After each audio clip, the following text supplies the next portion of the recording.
I'm your host Shweta and we welcome you to yet another episode of Doordarshan Meghalaya's Career Guidance Program, a program where we bring to you experts from various domains who share with you their expertise and help you see a clearer picture to help you make the right decisions in choosing the right career path. And before we begin today, let me make a mention that a lot of our viewers had written to us that they would like to have a career guidance program or an episode on how to join the Indian Army. And in today's episode, we are going to address all your queries on how to join the defense or the armed forces. Today we have with us another very special guest. He is none other than Major General Ananta Bhuyan. An alumnus of Sainik School and National Defence Academy, Major General Ananta Bhuyan is currently the Additional Director General of the Ncc Directorate of Northeastern Region in Shillong. He has served in the Indian Army for about 38 years. He has also served as the commanding officer in the line of control in Jammu and Kashmir and worked extensively with intelligence organizations like RNAW, IB, NTRO and NIA among others. He has held several other important portfolios for which, a short introduction would definitely not be enough. We welcome you to our show, sir. Thank you for sparing your valuable time for guiding our aspirants today. Thank you very much for giving this opportunity to interact with you. Well, let's begin with today's session. So please tell our viewers more about yourself, your educational background, your professional pursuit. You already covered briefly about myself. I joined the Sainik School at a very early age when I was in class 5. And thereafter, when I was studying in class 12, then I joined NDA, and thereafter there's no looking back. And I feel that to do a justice to a career, education qualification is a must. So whenever I got an opportunity, I grabbed that, and subsequently while in army, I did my graduation, then MSc, that post graduation, then Master of Management Science, Master of Philosophy, and also a post-graduation diploma. As regards to my experience is concerned, life in the army is very challenging, yet it is a very, very, I would say, satisfying tenure. Because I feel army or defense forces is an organization where it is people look up to you with great respect and honor and pride.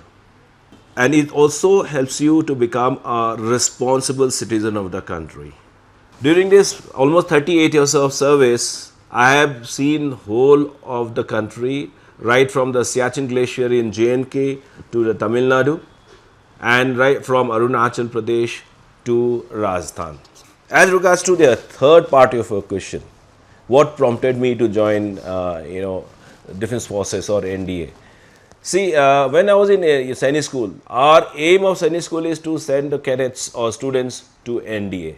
So we are motivated and trained to join NDA.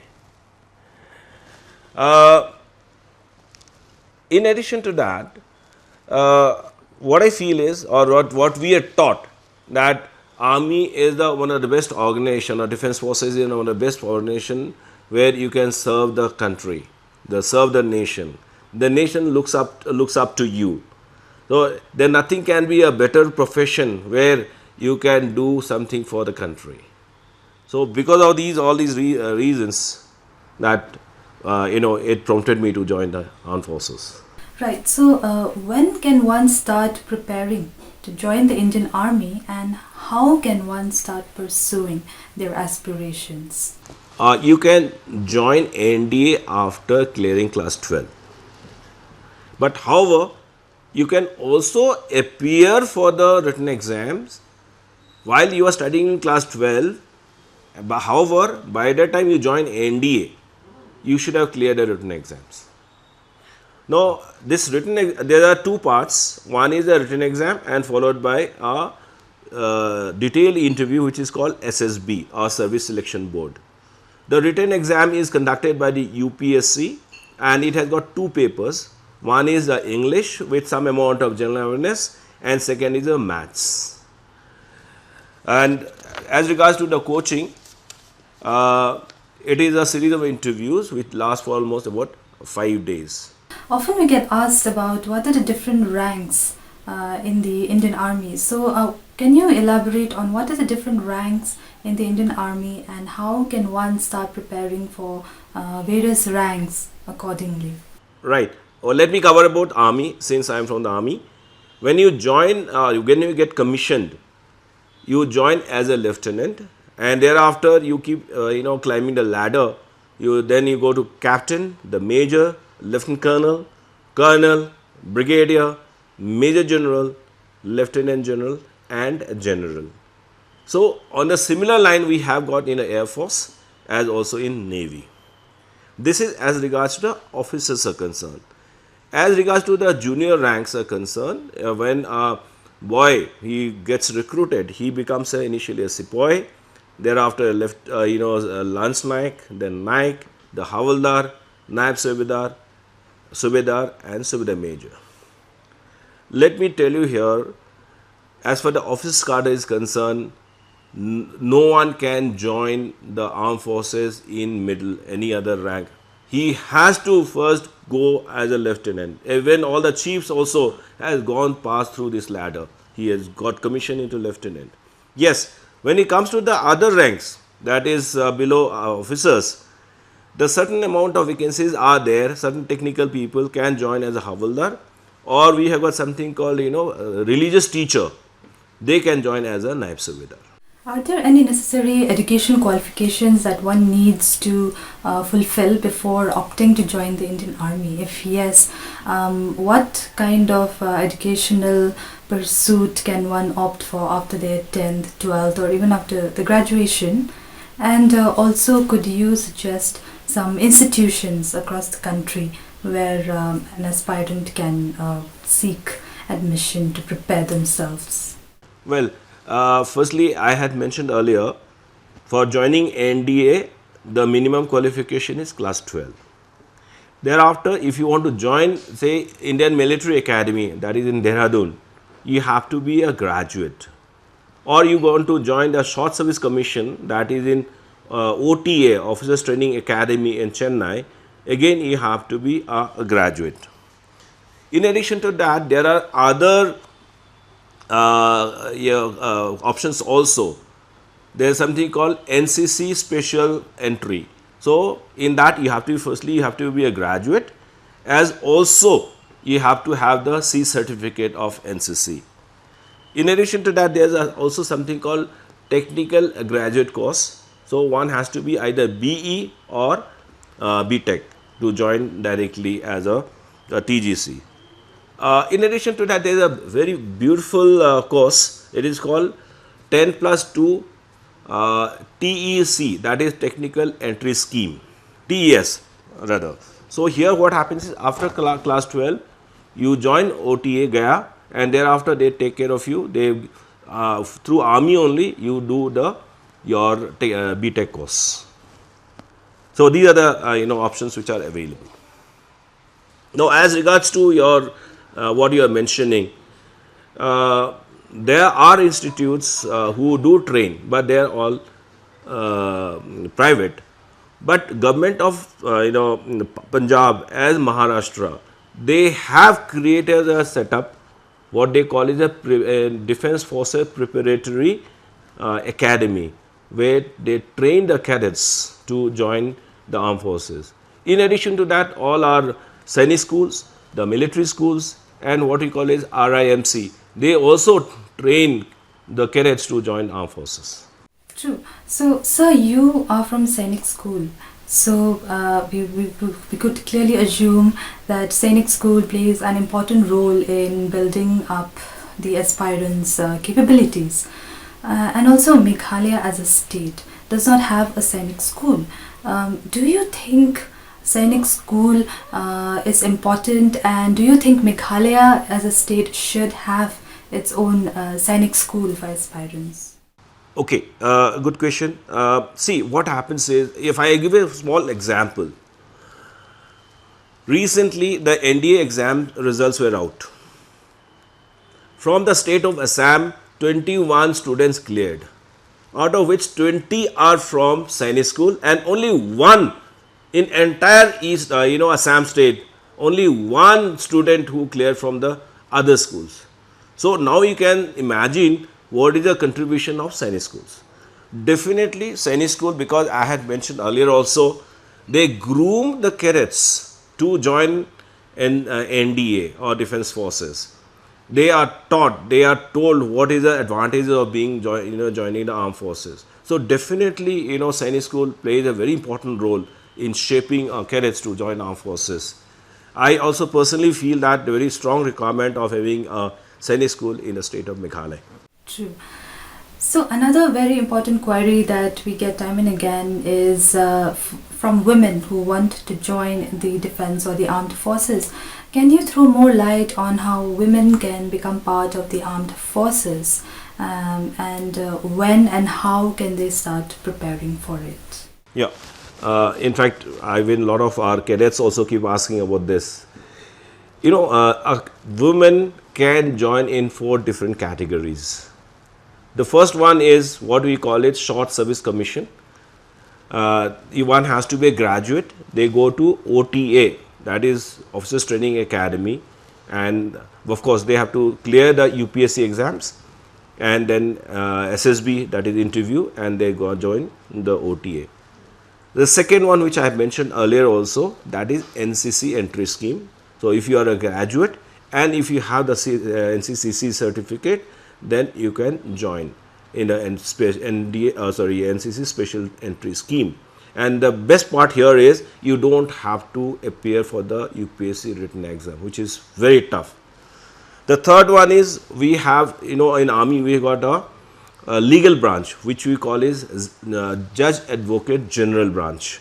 So a woman or a girl who is a LLB qualified, she can also appear for JAG branch. And lastly, we also have got short service commission technical. So a girl who is a BTech or BE can apply for this and join the armed forces. Also, is it necessary to join NCC at the school level to become part of the defense forces, or even if a young person does not join the NCC, can they still join the armed forces? And what are the skills and strengths required for young people to become part of the defense forces? Firstly, no, it is not required. One doesn't have to be NCC cadet to join the armed forces. Cadet or student studying in any school or colleges can join armed forces. That is one. Now, as far as skills is concerned, you have to clear the UPSC written exam, and I have mentioned that it is one of the toughest exams. There are 2 papers, that is your English and mathematics. So one has to be good. Academically you have to be brilliant to clear this. Now coming to the other qualities, first and foremost is one has to be motivated to join the armed forces. Then you have got to have the qualities, what we call is leadership qualities. Because when you are going for the SSB, the Service Selection Board, they are looking at your intelligence, your psychology, positive attitude, your cooperative attitude, and to some extent also you have to be physically fit, because there is an obstacle course which you have to clear. So to sum up, good leadership qualities can make you through with good intelligence, positive mindset, and highly motivated guy can join our forces. Okay, so let's talk about the role of NCC. What do you think is the contribution of NCC in framing or shaping up the career of youth, even if they do not aspire to join the armed forces? Could you elaborate on the need and importance of NCC in the lives of young people? See, one of the aims of NCC is to make an able citizen of the country. And he is accordingly trained, given the skills, the leadership qualities. So even if he doesn't join the armed forces, he goes to any institute he with that discipline, sense of discipline which he has learned, the leadership qualities which he have learned, and other skills like social activities which he have taken part. He would have taken part in large number of camps which broaden his horizon. So he is actually much better off than compared to the other students. So it definitely helps wherever he goes. Okay, so now let's talk about the various streams. If a person is from the arts, commerce, or science, or any other educational stream or background, what are the kind of examinations that they should appear for to join the defense forces, and what is the selection procedure? Okay, now firstly, as far the joining ND is concerned, he need not any arts, science, and commerce anybody can join. But of course, there is a mathematics paper. Similarly, in OTA also one can join with both all the three streams. And similarly, on IMA also one can join with all these three streams which I am mentioning. Now, as regards to the other things, like I mentioned about TGC, Technical Graduate Course, that you have to be a technical. Similarly, if you are going for TES, Technical Entry Scheme, then you have to have a graduation, or you have got to have a science background in class 12. For joining, education core, again you can be from any of this core. Often, seeking information on a particular subject from various sources, it becomes very difficult. So, sir, is there any particular platform or source of information for the aspirants to look out for if they need regular notifications regarding anything about joining the armed forces or the defense forces? Okay, there is a government website. It's called www.joinindianarmy.nic.in. So if you log into this, all information keeps coming, when, where exams are going to take place, both for officers level as well as below officers also. There is also, every state has got something called a recruiting directorate. Even in Shillong, we have got a DDG recruiting. If you go to their office, there are large number of handouts which are available. I have got something to show you here. This is one handout. This is to join as a commissioned officer. On back side, we have got to join as a JCO and other ranks. So these handouts are available in the recruiting directorate. Similarly, we have got again to join as a JCO other ranks. This is in English, and similarly we have got in Hindi. In addition to that, we also publish this type of calendar where it can be hanged in your school, colleges, which will help in educating our students for joining the armed forces. I have got some, and I'll be glad to share with you. Okay, so another important question that we frequently we are asked is that what is the difference between territorial army and the normal defense armed forces, and how and who can join the territorial army? Firstly, you are aware about the normal defense forces where you join at a very young age, and either it is a short service or it is a permanent commission. As JSO other is concerned, you join as a sepoy and then retire as a Subedar Major if you continue with the progression. Now, as regards to your routine, they are for defense of the country, they go for war, or they also do aid to civil authority, etc. Now, as regards to TA is concerned, it is a second tier of defense for the armed forces. And let me also very clarify, TA, as far as the officers cadre is concerned, the CO, commanding officer, he comes from on deputation from the other arms and services, mostly from infantry. As regards to other officers concerned, CO and two more officers who come from the infantry or other arms and services. Now, as regards to others are concerned, TA per se, it is not a profession, it is not an occupation, and it is not a source of employment. If somebody wants to join TA, firstly he has to be employed in some government or private institute, and he temporarily joins. He serves for a particular period and he goes back to his parent unit. And this we call is called embodied. So he will be embodied for some time. Like MS Dhoni, he is not a permanent, he is only honorary. Similarly, others also, there are some, Kapil Dev is also TA. So these people are already employed somewhere. Now, as per TA is concerned, they are basically for second tier I mentioned. So they are basically to relieve the armed forces in such type of jobs like providing security or help the state government or central government in aid to civil authority. Also, sir, we have been hearing a lot about NCC as an elective course. What do you think? Can you elaborate more on the idea of NCC as an elective course and its advantages to the NCC as well as the non-NCC students? Yeah, I'm glad that you have asked this question, because I wanted that through our Doordarshan, our students should know about this. It is a very good option and it's very good news for our NCC cadets. Earlier NCC training was just an extracurricular activity. So which means he has to study all the subjects. In addition to that, he was also doing NCC.